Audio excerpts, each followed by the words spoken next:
네, 이렇게 우리 김 목사님 오셔서 회복을 넘어 부흥으로 나아가는 모습을 일부 예배에서부터 보게 되어 기쁩니다.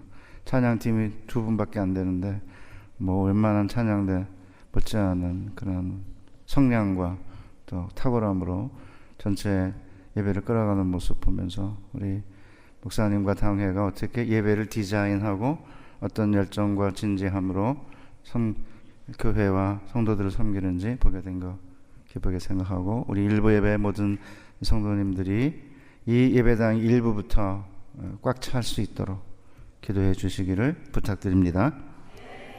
이스라엘 백성들이 이제 출애굽기 17장에 보면 어떤 과정을 거쳐서 여기에 왔는지를 좀 이해하면 출애굽기 17장의 아말렉과의 전쟁 이야기를 조금 더 잘 이해할 수 있을 것 같습니다. 이스라엘이 애굽에서 이제 탈출해서 홍해를 도강하는 게 14장이고, 마라에 도착했더니 물이 써서 마실 수가 없었는데 여호와께서 단물로 만들어 주셔서 목을 축일 수 있었습니다. 그리고는 이제 하늘에서 만나와 메추라기가 내려서 일용할 양식으로 이스라엘이 죽지 않을 수 있었습니다. 그리고는 반석에서 물을 내어 그들이 생명수같이 그 물로 가나안으로의 행군을 시작할 수 있었습니다. 그런데 바로 그 다음에 이스라엘이 시내산에 도착하기도 전에 아말렉이 이스라엘을 공격했습니다. 그런데 목사님하고 저희가 3절밖에 안 읽었지만 실제적으로 대부분 이제 이 스토리를 아시다시피 이 이야기를 읽다 보면 크게 딱 두 가지 점이 잘 이해가 되지 않습니다. 14절에 보면 내가 아말렉을 없이 하여 천하에서 기억도 못하게 하리라 라고 했는데, 특정 민족에 대한 기억조차 아예 없애버리겠다라고 한 민족은 아말렉이 유일합니다. 그럼 도대체 왜 아말렉에 대해서만 이렇게 유독 다 멸절시킨 정도가 아니라 기억도 못하게 한다고 하실까?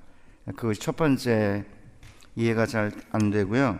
두 번째는 전쟁을 할 때 우리가 읽은 본문에서처럼 모세가 이렇게 손을 들면 전쟁에서 이기고 모세가 팔을 내리면 전쟁에서 지는 일이 생겼습니다.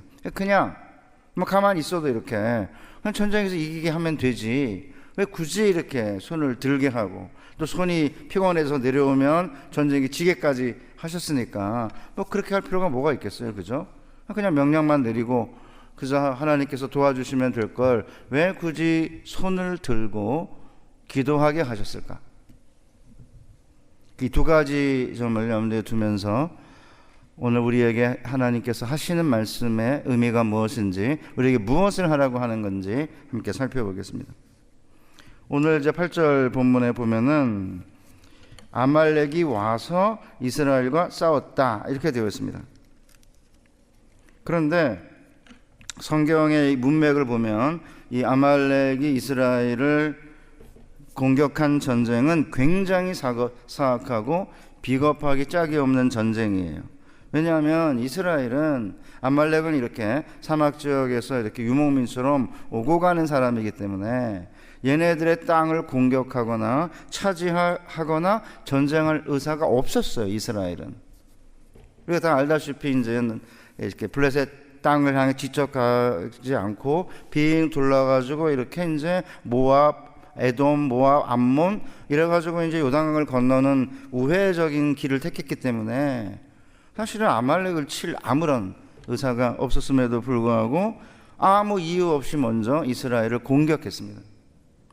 그것도 정면에서 이렇게 전쟁을 벌인 게 아니고 뒤에서 비겁하게 낙오된 사람들, 이스라엘에 약해서 처진 사람들을 공격했어요. 같은 사건을 기록한 신명기 25장 17절 이하를 보면 이렇게 되어 있습니다. 너희는 애굽에서 나오는 길에 아말렉이 네게 행한 일을 기억하라. 곧 그들이 너를 길에서 만나 네가 피곤할 때 내 뒤에 떨어진 약한 자들을 쳤고 하나님을 두려워하지 아니하였느니라 이렇게 되어 있는데, 여기서 치다는 동사는 꼬리를 치다는 뜻입니다. 원래 꼬리라는 동사인데 그냥 꼬리를 치다 이렇게 번역해야 됩니다. 그러니까 이스라엘과 전면전 이렇게 앞에서 정면으로 이렇게 충돌한 게 아니라 비겁하게 이스라엘의 약한 부분, 그러니까 피곤할 때 뒤에 떨어진 약한 자들 꼬리 부분을 친 거죠. 그러니까 이렇게 아말렉은 이스라엘 백성들 가운데서 약한 부분을 공격한 사악한 민족이기 때문에 구약 전체를 보면 가장 사악한 민족의 상징이 아말렉입니다. 왜 이렇게 그러면 아말렉이 사악한 모습을 보였을까? 신명기 기자는 하나님을 두려워하지 아니했기 때문이라고 지적하고 있습니다. 그러니까 이제 아말렉은 단지 악한 사람들 정도가 아니라 악 자체, 하나님을 두려워하지 않는 마귀로 전락한 거죠. 원래 마귀는 하나님을 두려워하지 않고 하나님의 백성 가운데 연약한 부분을 끊임없이 공격하는 악한 존재고, 우리의 개인 가운데서도 우리의 약한 부분을 공격해요. 공동체의 약한 부분뿐만 아니라 한 가정의 약한 부분, 한 개인의 약한 부분을 공격하는 자들이 마귀죠. 마귀의 졸개들이고, 이렇게 인간들이 하나님을 두려워하지 않고 다른 사람의 약한 부분이나 공동체의 약한 부분을 공격하면 그 인간이 마귀로 바뀌는 거예요. 단순히 마귀의 졸개 정도가 아니라 마귀 자체로 바뀌죠. 그래서 이제 예수님도 요한복음 6장 70절 이하에서 얼마든지 인간이 마귀가 될 수 있다고 지적하셨어요. 예수께서 대답하시되 내가 너희 12를 택하지 아니하였느냐? 그러나 너희 중에 한 사람은 마귀니라. 이 말씀은 가룟 시몬의 아들 유다를 가리키심이라. 그는 12 중에 하나로 예수를 팔 자라라. 그러니까 여러분, 우리가 이제 이렇게 교회에서 어떤 어려움 있고 그럴 때는 막 서로 마귀 새끼라고 그러고 막 비난하잖아요. 물론 그 비난이 잘못될 수도 있지만 어떤 때인 어떤 인간은 마귀인 거예요.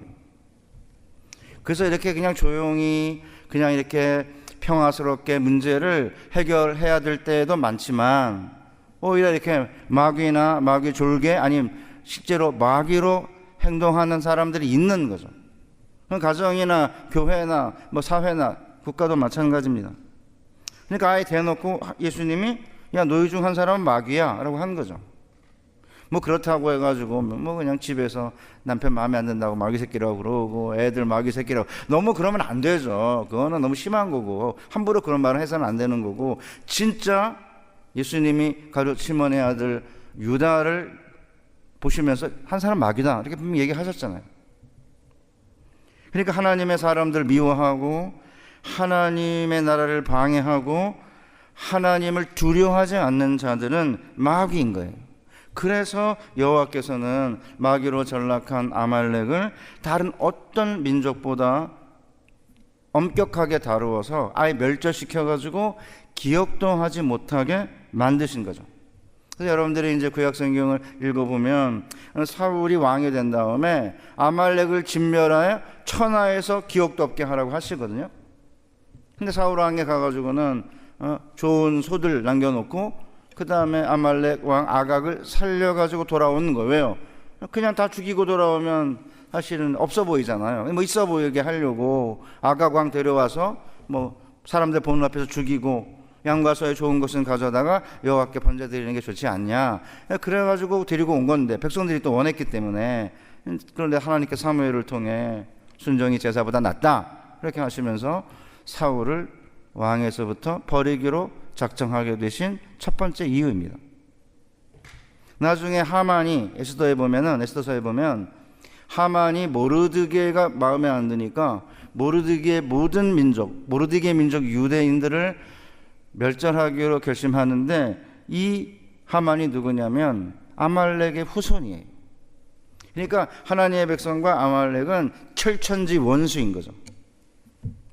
그 진짜 놀라운 건 뭐냐면 우리 장로교회 성도님들이 겪으셨겠지만 이곳에 오셔가지고 개인이나 가정이나 교회나 사회에서 진짜 어떤 인간들은 마귀인 거예요. 마귀 새끼들, 마귀 졸개인 거죠.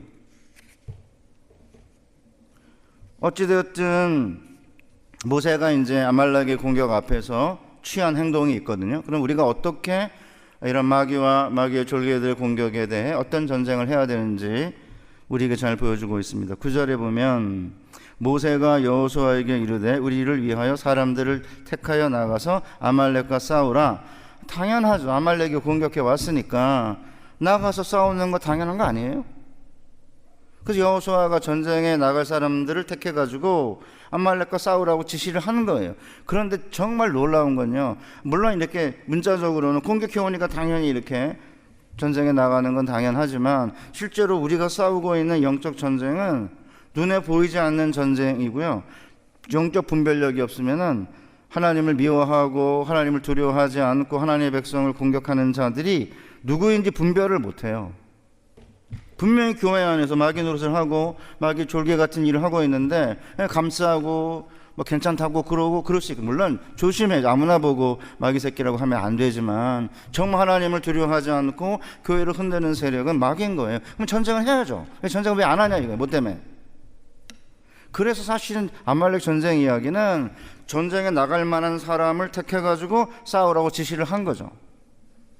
그렇다고 뭐 아이들이나 여성들이 전쟁할 수는 없는 거 아닙니까? 마찬가지로 교회도 전쟁에 나갈 만한 사람들을 세워서 전쟁하게 하는 거고, 그 다음에 또 필요하면은 이제 자녀들이나 또 부녀들이나 또 지도자들은 기도를 해야 되는 거죠. 왜냐하면 하나님은 무소부재하시거든요. 어디나 계세요. 옴니 프레젠스라고 그러지 않습니까? 그런데 마귀는 여기저기 있어 보여요.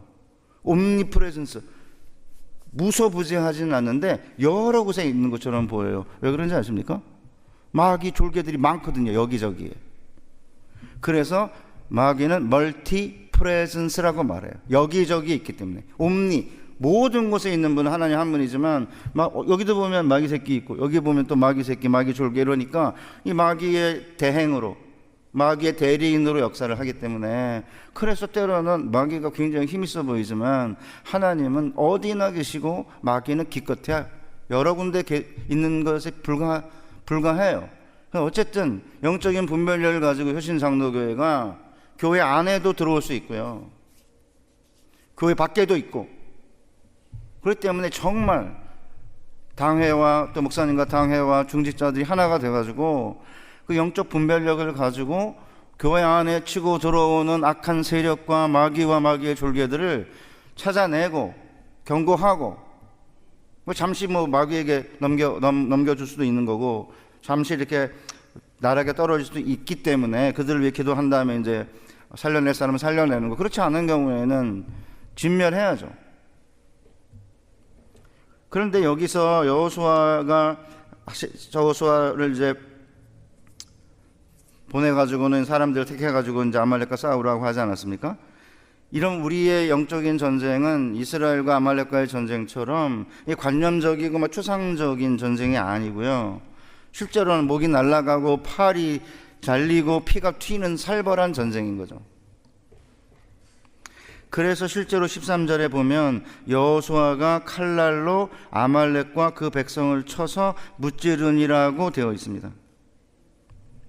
따라서 사실은 우리가 영적인 전쟁을 할 때 때로는 굉장히 힘이 들고 굉장히 때로는 어려운 거예요. 그런데 산 아래에서의 전투가 영적인 전쟁의 전부가 아닙니다. 더 중요한 전쟁은 산 위에 있어요. 9절 이하에 보면 내일 내가 하나님의 지팡이를 손에 잡고 산 꼭대기에 서리라. 여호수아가 모세의 말대로 행하여 아말렉과 싸우고 모세와 아론과 훌은 산 꼭대기에 올라가서 모세가 손을 들면 이스라엘이 이기고 손을 내리면 아말렉이 이기더니, 우리가 잘 이해가 잘 안 되잖아요. 아니 그냥 아말렉이 패하도록 이렇게 조치를 하면 끝날 것을 굳이 모세가 산에 올라가서 이렇게 손을 들면 이기고 손을 내리면 지게 하신 이유가 뭘까요? 아말렉과의 전쟁, 마귀와의 전쟁은 인간의 힘만으로 이길 수 있는 전쟁이 아니라는 사실을 보여주기 위해서입니다. 아말렉과의 전쟁, 마귀와의 전쟁은 산 위에서 더 크게 일어나고 있는 거죠. 그러니까 산 아래서의 전쟁보다 산 위에서의 전쟁을 일깨우는 게 아말렉과의 전쟁의 목표였던 것입니다. 마찬가지입니다. 우리의 전쟁 역시 산 아래에서 벌어지는 전쟁이 아니에요. 우리의 적이 무려 셋이나 되거든요. 에베소 2장 1절 이하에 보면 너희의 허물과 죄로 죽었던 너희를 살리셨도다. 그때 너희가 그 가운데서 행하여 이 세상 풍속을 좇고 공중의 권세 잡은 자를 따랐으니 곧 지금 불순종의 아들들 가운데 역사하는 영이라. 전에는 우리도 다 그 가운데서 우리의 육체 욕심을 따라 지내며 육체와 마음에 원하는 것을 하여 다른 이들과 같이 본질상 진노의 자녀였더니. 적이 셋이에요. 우리가 삼중으로 둘러싸여 있거든요. 사탄은 우리 위에 있는 적입니다. 그러니까 오늘 보면 공중의 권세 잡은 자, 이 사탄이 우리 위에 있는 적이고요. 이 세상의 풍습을 쫓고라고 되어 있는데 이 세상의 풍습은 우리 바깥에 있는 적입니다. 그런데 그게 다가 아니고 우리 마음에 적이 있는데 우리 안에 우리의 부패한 마음은 우리 안에 적이에요. 그러니까 공중의 권세 잡은 자 마귀가 우리 위에 적이 우리의 부패한 마음에 호소해가지고 우리의 부패한 마음을 이렇게 꼬드겨가지고 이 세상 풍습, 우리 바깥에 있는 적을 쫓게 만드는 거죠. 그 때문에 실제적으로 영적인 전쟁을 하는 건 굉장히 힘이 듭니다. 위에 적도 있죠, 바깥에 적이 있죠, 우리 안에 적이 있으니까. 그러니까 사탄이 우리의 부패한 마음에 계속해서 이렇게 호소해가지고 이 세상 풍습을 쫓게 하는 거예요. 야, 바깥에 봐라. 쟤네도 얼마나 잘 사냐? 쟤네들 자기 멋대로 살고 자기가 원하는 대로 사는데 넌 뭐하고 앉았냐? 그러면서 끊임없이 이 세상 풍습을 쫓게 만들죠.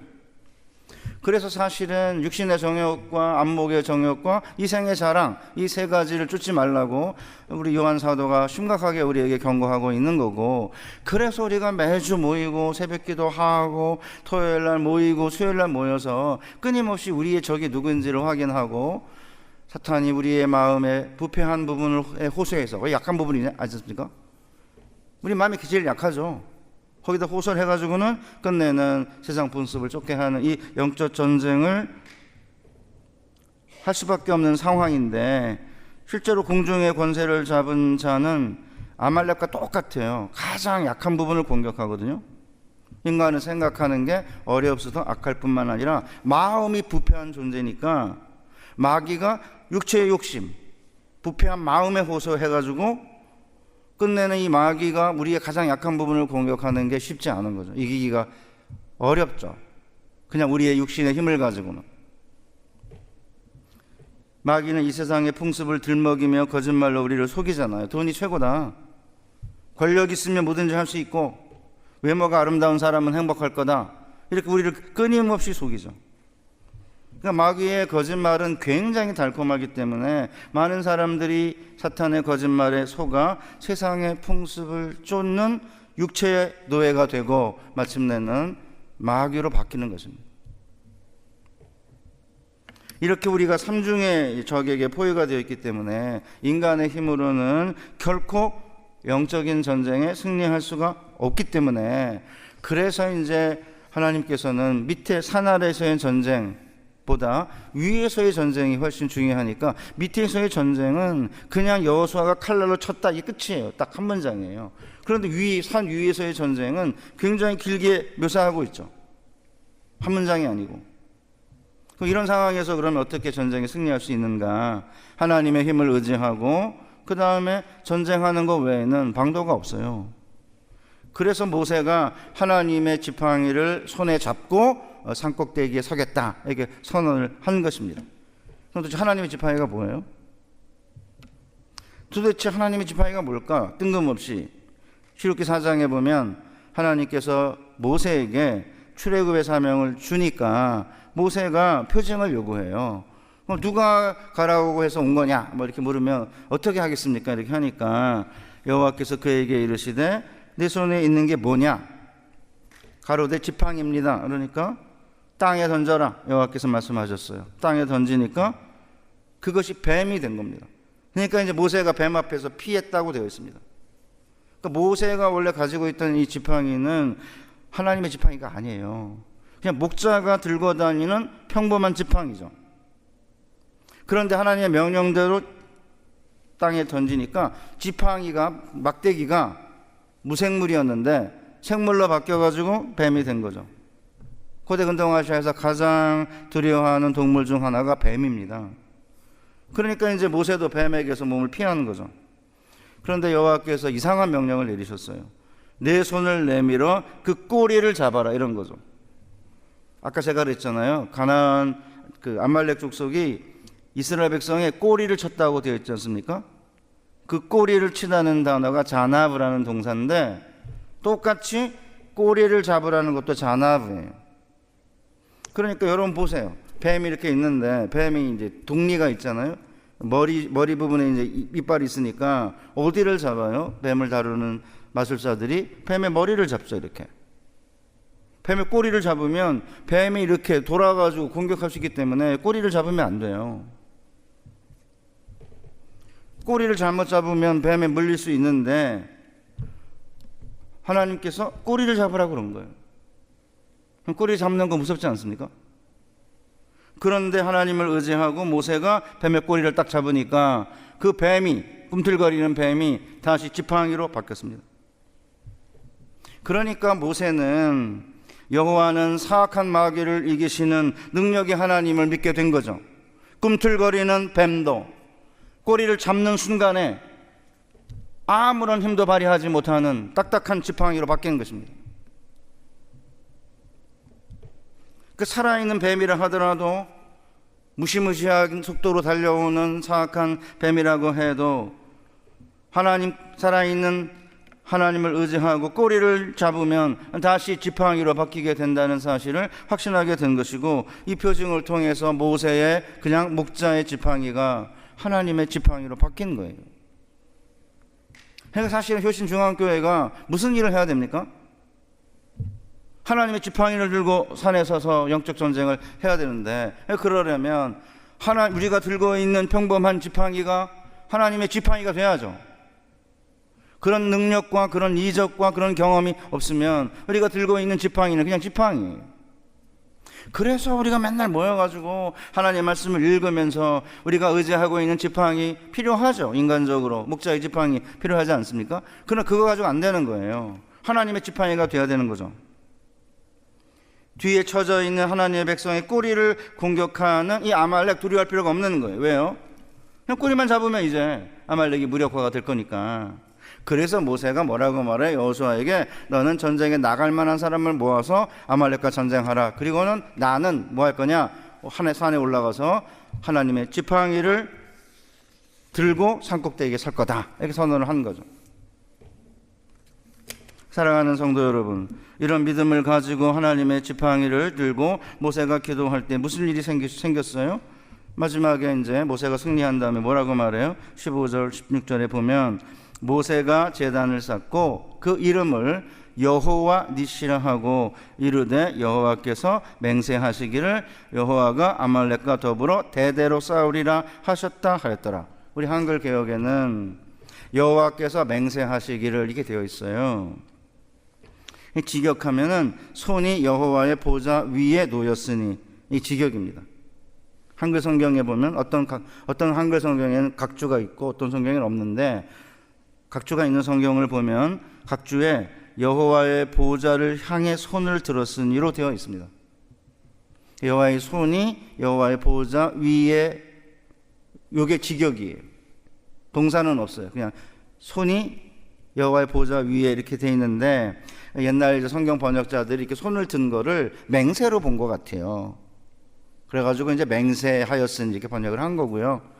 또 이제 다른 성경은 그냥 보좌를 향해 이렇게 손을 들었으니 이렇게 의역을 했는데, 그게 아니고 직역하면 손이 여호와의 보좌 위에 놓였으니 이렇게 할 수 있어서, 제가 손을 들면 어디까지 닿느냐 기도할 때 여호와의 보좌에 닿는다 라고 답을 하기 위해 제가 손 들고 기도할 때 손이 어디까지 닿느냐, 그렇게 질문을 던진 거죠. 물론 우리 손이 여호와의 보좌에 직접 문자적으로 닿는 게 아니죠. 그러나 손이 여호와의 보좌에 닿았다는 이야기는 기도하는 우리의 손은 얼마든지 하늘에 계신 여호와의 보좌에 닿을 수 있을 만큼 길다는 거죠.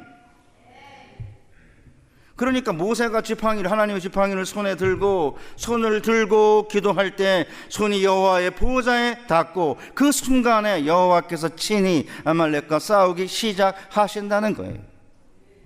일부 예배 때 이제 처음에 이제 찬양할 때 여러분들이 손을 들고 찬양하는 모습에서 제가 어떤 분은 높이 들고 어떤 분은 요만큼 들고, 저도 팔이 아파갖고 이렇게 못 들고 이렇게 들어요. 힘들어갖고 60이 넘어가니까. 때로는 정말 이 정도가 아니라 정말 이렇게 높이 든다면 하나님의 보좌에 내 기도의 손과 찬양의 손이 닿았으면 좋겠다, 이런 간절한 마음으로 손을 들 때 우리의 손은 여호와의 보좌에 닿게 되고 그 순간부터 여호와께서는 우리의 적인 아말렉과 싸우기 시작한다는 것입니다. 이보다도 강력한 위로와 이보다도 강력한 복음이 어디에 있습니까? 사악한 뱀이 아무리 달려든다고 하더라도 우리를 향해 꼬리를 잡으면 다시 마른 지팡이로 바뀔 것이라는 믿음을 가지고 손을 높이 들 때에 그 손이 여호와의 보좌에 닿게 되는 순간 하나님께서 우리의 대적과 친히 싸우시고 우리는 끝내 승리하고 말 거다, 이런 확신, 이런 믿음을 가지고 우리가 기도해야 되는 거 아닙니까? 기도가 아니고는 뱀을 이길 힘이 없어요. 사탄의 괴계를 물리칠 수 있는 유일한 방법은 기도입니다.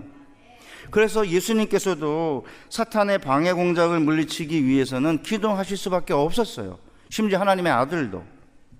누가복음 22장 31절 이하를 보면 시몬아 시몬아 보라 사단이 밀가부르듯 타려고 너희를 청구하였으나 그러나 내가 너를 위하여 내 믿음이 떨어지지 않기를 기도하였나니 너는 돌이킨 후에 내 형제를 굳게 하라. 아니 왜 베드로에게 경고할 때 야 내가 사탄 막아줄게 이렇게 왜 안 해요? 사탄아 근처에도 오지 마라 이렇게 안 해요? 내가 너를 위해 기도하리라 고만 말씀하세요. 왜요? 물론 나중에는 명령만으로 사탄을 죽이시고 땅을 다스릴 날이 오실 거예요. 그래서 데살로니가 후서 2장 8절에 보면 그때에 불법한 자가 나타나리니 주 예수께서 그 입의 기운으로 그를 죽이시고 강림하여 나타나심으로 패하시리라. 그러니까 나중에 하나님이 정하신 때에는 오셔가지고 그 입의 기운으로 뱀을 죽이시고 뱀을 패하실 때가 있지만 그때까지는 우리 주님도 뭘 하시는 거예요? 기도로 이 땅을 다스리시는 거예요. 따라서 베드로에게 야 내가 너를 위해 믿음이 떨어지지 않기를 기도하였다, 기도할 것이다 이렇게 말씀하고 계신 거죠. 아니 우리 주님이 기도를 하는데 도대체 그의 제자들은 기도 안 하고 무슨 수로 세상을 이깁니까? 그래서 제가 어저께 망같은 제사장에 대한 이야기를 하면서 이기기 위해서는 세상을 이기고 죄를 이기고 사탄을 이기고 유혹을 이기기 위해서는 그렇게 왕으로 살기 위해서는 먼저 하나님께 나아가서 하나님 곁에 머물고 하나님의 일을 하고 하나님부터 성령과 은사와 능력을 공급받아야 된다, 그 얘기를 한 거고요. 그래서 사실은 아말렉 전쟁에 보면은 밑에 산 아래에서의 전쟁은 그냥 한 줄로 끝냈어요. 여호수아가 칼날로 멸했다 이거고 나머지는 전부 모세가 손든 이야기.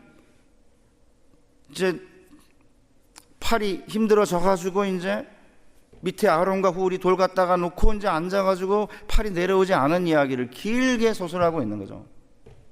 그러니까 우리 사랑하는 성도님들이 세상에 나가 왕으로 이제 살아가기 위해서는 제사장으로 나와서 하나님 앞에 무릎 꿇고 기도하고 예배하고 말씀 듣고 떡을 떼고 교제하는 일을 먼저 해야 된다는 거죠. 그러니까 힘드시더라도 나이 드신 우리 권사님들 장로님 힘드시죠, 그죠? 연세가 드셔서 나오기도 힘들고. 그렇지만 잠은 없어졌잖아요. 깨잖아요. 3시 4시면 깨가지고 저도 3시 4시에 깨가지고 잠을 못 잡니다. 어떤 때는 60대 중반 잠깐 넘었는데. 그럼 어떻게 일어나면 되죠. 몇 가지 오시기 힘들면 집에서 기도하셔야 되고, 걸을 수 있으면 도와줄 수 있는 사람이 있으면 이 예배당에 나와서 함께 우리가 기도할 때 힘이 생기잖아요, 그죠? 저 일부 이만큼 오실 줄 몰랐어요. 그러니까 새벽부터 물론 힘들고 어렵지만 세상에 나가기 전에 여기 모여가지고 하나님께 기도하고 하나님으로부터 능력을 달라고 그러고 세상에 나가 이길 수 있게 해달라고 기도한다고 한다면, 필요하면 손 들고 이렇게 기도하면 하나님 내 손이 여호와의 보좌에 닿는 순간에 우리를 위해 주님이 싸우실 거라고 믿습니다. 도와주시옵소서 기도해야 되는 거죠. 무슨 다른 방도가 있겠습니까? 그런데 한국 교회가 이제 약해져가지고 기도를 안 하는 거예요. 왜 그런지 모르겠습니다. 기도를 안 하니까 그 다음에는 전쟁이 지는 거고, 그럼 사탄이 들어와가지고 교회를 흔드는 게 사탄의 목적이에요. 그렇기 때문에 주님도 오늘 영적 전쟁만 그런 게 아니고, 주님은 우리가 뭘 필요로 하는지 왜 모르시겠습니까?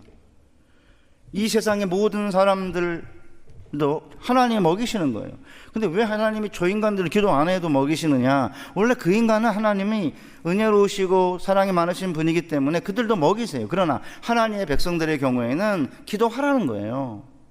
기도할 때 하나님이 주시는 걸 하나님이 기뻐하시는 거죠. 그래서 왜 안 믿는 인간들도 밥 주시는데 우리도 기도 안 해도 밥 주시겠지, 이렇게 하면 안 되는 거고, 하나님의 백성들은 아버지께 나와 하나님께 간구할 때 아버지께서 우리에게 기도를 들으시고 주시는 방식을 좋아하시기 때문에, 그래서 우리는 기도해야 되는 거고, 믿지 않는 사람들을 위해서도 중보해야 되는 거고요, 믿음이 약해 떨어진 자들을 위해서 중보해야 되는 것입니다. 그렇다면 아말렉과의 전쟁에서 모세가 손을 들어 기도하면 여호와의 손이 보좌에 닿고 아말렉과 싸우기 시작하면서 이기는 걸 봤잖아요. 근데 이렇게 내려가면 이게 이제 전쟁에 지니까, 이게 보좌에 앉으신 여호와께서 친히 아말렉과 싸우시기 위해 우리가 손을 들고 기도해야 된다는 사실을 통해 산 위에서의 전쟁이, 기도 전쟁이 훨씬 더 중요하다는 사실을, 제사장으로 하나님께 나아가서 기도하는 이 일이 훨씬 더 중요하다는 사실을 모세가 뼈저리게 느낀 거고 성경에 기록을 한 거죠. 그리고 우리가 지금 이 말씀을 들여다보고 있는 것입니다. 그러면 도대체 언제까지 기도를 해야 되냐? 본문에 보면 성경 기자가 모세의 팔이 피곤함에라고 한 걸 보면은 몸의 고통을 느끼면서 기도했던 것 같습니다. 그렇죠. 이것도 서 있으면 너무 아파요. 저도 찬양할 때 손들라고, 청년 집회 가면 손들라고 그러는 애들이, 걔네들은 막 20분씩 손들고 있는데 저는 한 5분만 이렇게 있어도 팔이 아픈 거예요. 그러니까 몸의 고통을 느끼면서 육체의 한계를 느끼면서까지 모세가 기도를 했다고 하는 것은, 오늘 우리에게 동시에 우리 역시 육체의 고통을 느끼면서 우리가 육체의 고통을 느낄 때까지 자신을 이겨내며 지속적으로 기도를 해야 되는 거고, 그래서 그 손이 해가 지도록 내려오지 않았다. 해가 지도록 내려오지 않을 정도로 피곤함을 느끼면서 끊임없이 지속적으로 기도를 해야 되는 것이죠. 두 번째는 어떻게 기도해야 되느냐? 언제까지? 마귀를 이길 때까지 기도해야 되는 거죠. 그런데 혼자서 기도하는 게 힘들어요. 그래서 함께 중보하며 기도해야죠. 그래서 모세의 팔이 피곤해지니까 아론과 훌이 옆에서 모세를 도와 함께 기도하자 전쟁에 승리할 수 있었다고 성경은 기록하고 있는 거고, 주님도 똑같이 우리에게 합심하여 기도하면 하나님께서 응답해 주신다고 약속했습니다. 마태복음 18장 18절 이하에 보면, 진실로 진실로 너희에게 이르노니 무엇이든지 너희가 땅에서 매면 하늘에서도 매일 것이요 무엇이든지 땅에서 풀면 하늘에서도 풀리리라. 진실로 다시 너희에게 이르노니 너희 중에 두 사람이 땅에서 합심하여 무엇이든지 구하면 하늘에 계신 내 아버지께서 저희를 위하여 이루게 하시리라. 두세 사람이 내 이름으로 모이는 곳에는 나도 그들 중에 있느니라. 두세 명의 성도가 한 성령 안에서 한 소원을 가지고 한 마음으로 한 가지 문제를 놓고 합심해 기도하면 하나님께서 응답하실 것이라고 주님은 약속하셨습니다. 그러니까 두세 사람도 충분하지만 새벽기도 두세 사람이 충분하긴, 그렇게 하시면 안 되고 두세 사람만 해도 그렇게 되니까 가능하면 이 공간에 모여서 아침 새벽부터 열심히 기도하면 얼마나 행복해요. 그죠? 나만 아니고 이렇게 새벽을 깨우면서 바보같이 세상 사람들이 볼 때 바보같이 기도하는 이 사람들을 통해 하나님이 어떻게 역사하시는지를 경험하게 되는 거고, 그때마다 하나님께서 우리의 기도를 응답해 주시는 것을 이 새벽 기도나 아니면 기도 모임에 모일 때마다 사람들과 간증하게 되면, 그러면 신나지 않겠습니까? 미국 한인들이 이 이민사회에서 이길 수 있는 방법은 기도밖에 없어요. 한국도 물론 마찬가지지만요. 그래서 모세는 자기의 손이 여호와의 보좌를 건드렸다고 믿고 하나님의 기도의 원칙을 따르면 얼마든지 우리의 손이 하나님의 보좌를 건드릴 수 있다고 성경은 모세를 통해 우리에게 알려주신 거고, 그래서 바울이 뭐라고 말하냐면, 그러므로 각 처에서 남자들이 분노와 다툼이 없이 거룩한 손을 들어 기도하기를 원하노라고 권면한 것입니다. 남자들이 그래서 남자들만 그런 거네, 여자들도 마찬가지인데 원래 남자들이 좀 분노와 다툼이 좀 심한가 봐요. 여자는 질투와 시기가 강하고. 그러니까 이제 남자들이 분노와 다툼이 없이 거룩한 손을 들어 기도해라, 이렇게 이제 권면한 것입니다. 그렇다면 모세가 제단을 쌓고 손을 들어 기도하면 여호와의 보좌에 닿을 수 있다라고 하시면서 그 이름을 여호와 니시, 여호와는 나의 깃발이라고 불렀는데, 그 이유가 무엇인지 함께 살펴보면서 결론으로 가겠습니다. 여호와 니시, 나의 깃발 여호와는 이잖아요. 깃발이 뭐죠? 깃발은 우리가 속한 단체가 어떤 그룹인지 보여주는 용도로 쓰입니다. 그러니까 깃발은 부대를 가리키는 상징이잖아요. 그러니까 이집트군은 아문 부대, 세트 부대라고 하는 부대가 있는데, 아문과 세트가 신의 이름이에요. 그러니까 여호와는 나의 깃발이라는 말은 뭐예요? 나는 여호와의 군대라는 뜻입니다. 우리는 어느 군대 소속이죠? 어떤 군대 소속도 아니고 그냥 오합지졸입니까? 아닙니다. 우리는 여호와의 군대입니다. 다시 말해 주님의 병사들입니다. 효신장로교회는 여호와의 군대의 막강한 영적 군사들로 이 지역을 사수하고 사탄과 마귀를 이기는 멋진 부대 되시기를 주님의 이름으로 축복합니다. 351장 찬송가에 믿는 사람들은 주의 군사니 앞서가신 주를 따라갑시다. 우리 대장 예수 길을 들고서 접전하는 곳에 가신 것 보라. 원수 마귀 모두 쫓겨가기는 예수 이름 듣고 겁이 남이라. 우리 찬송 듣고 지옥 떨리니 형제들아 주를 찬송합시다. 그러니까 모여서 조용하게 찬송할 뿐만 아니라 때로는 우리 대장 예수님을 따라가는 예수님의 군사들로, 때로는 깃발을 들고 멋지게 찬양하는 여러분 되시기를 바랍니다. 그뿐만이 아니라 깃발은 특정 공간이나 지역에 대한 소유권을 주장하는 용도로 사용해요. 그래서 전쟁에 이기면 병사들이 정복과 소유의 상징으로 깃발을 세우거든요. 예레미야 50장 2절에 너희는 나라들 가운데 전파하라, 공포하라, 깃발을 세우라, 숨김이 없이 공포하여 이르라. 바벨론이 함락되고 베일이 수치를 당하며 무로닥이 부스러지며 그 신상들은 수치를 당하며 우상들은 부서진다 하라. 이 효신 장로교회 성도님들이 산에 올라가서 하나님의 지팡이를 들고 손을 들고 하나님께 기도하게 되면 하나님께서 마귀를 쫓아내시고 적들을 쫓아내시고 우리에게 땅과 소유를 우리에게 주시면 그때 깃발을 세우는 거죠. 뭐라고요? 여호와는 나의 깃발이다. 여호와 이름으로 깃발을 세우고 여호와께 기도하면 여호와께서 땅을 정복하고 승리하게 해주실 것이라는 것입니다. 그러기에 효신 장로교회 건물은 이 지역에 여호와는 나의 깃발이라고 하는 상징이 되시기를 바랍니다. 마지막으로 깃발은 축제 분위기를 띄우는 건데, 솔로몬이 술람미 여인을 궁중으로 데려가는 장면에 이렇게 노래해요. 그가 나를 인도하여 잔치집에 들어갔으니 그 사랑은 내 위에 깃발이로구나. 뭐죠? 시편 20편 5절에 우리가 너의 승리로 말미암아 개가를 부르며 우리 하나님의 이름으로 우리의 깃발을 세우리니 여호와께서 내 모든 기도를 이루어 주시기를 바라노라.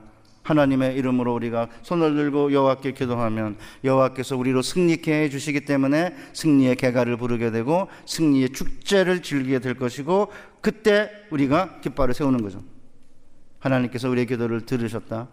하나님은 나의 군대고 하나님은 우리의 승리의 주인이시다. 하나님의 이름으로 깃발을 세우고 기도하면 여호와께서 모든 우리의 기도를 들어주실 것이고 우리는 승리의 개가를 부르며 승리의 축제를 누리게 될 것입니다. 제가 이 설교를 준비하는 가운데 시선이라는 제목의 복음성가가 있었습니다. 거기 보면은 이렇게 되어 있거든요.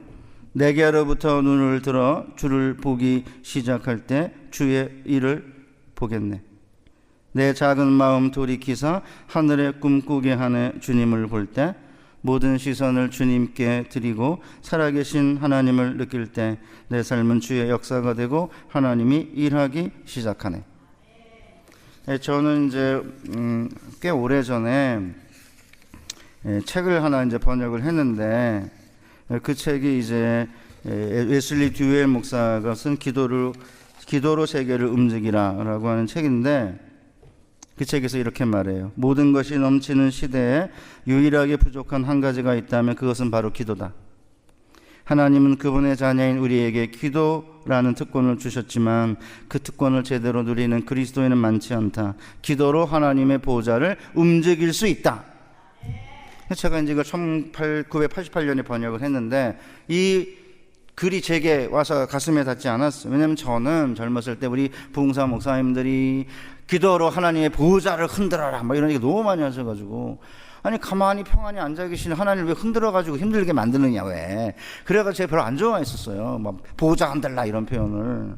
그러다가 이제 아말렉과의 전쟁 이야기를 살피는 가운데 흔들 필요까지는 없는 거죠. 우리 손을 들고 기도하면 우리의 손은 길어서 기도의 손은 길어서 여호와의 보좌 위에 놓여지게 되고 그 순간 여호와께서 아말렉과 싸우기 시작을 하는 거죠. 사랑하는 성도 여러분, 우리가 손을 들고 기도할 때 가시적으로는 손이 위로 들린 것이지만 영적으로는 여호와의 보좌를 건드리는 거죠.